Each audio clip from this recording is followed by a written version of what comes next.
Roscus the Tusk steps out of a strictly realistic setting and into the world of Latin American magical realism.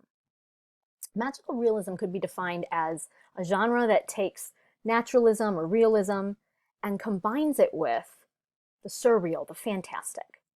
And the purpose for this, bringing magic to the mundane, is to expose this sort of uncanny relationship that people particularly in modern society, have to these mundane settings.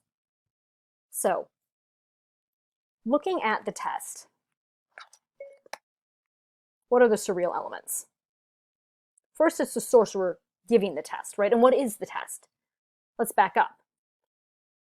Only when you have cut it down will you have my daughter, the sorcerer said. The lumberjack looked at the tree's slender stem with a self-satisfied smile. So, this quest is about a sorcerer's marriage test for his daughter. The lumberjack can marry her if he can cut down this tree. The surreal is the sorcerer and the tree that can never be cut down, right? But what is it saying about the mundane setting? Because that's the point of this message. It's not about the magic. It's about our relationship to our setting.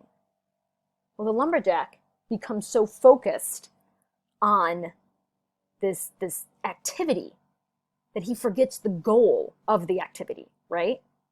So, the girl's hair turned gray. He kept on cutting. He barely thought about her anymore. Eventually, he completely forgot about her. The day the girl died didn't seem any different to him than the previous days. Old now, he continues his fight against the enormous tree. He wouldn't know what else to do.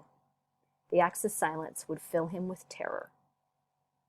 So the message here isn't about the sorcerer or the magic. That's used to highlight this relationship that we have to activities, mundane activities, where we become focused on the action rather than the goal, the outcome we're trying to find.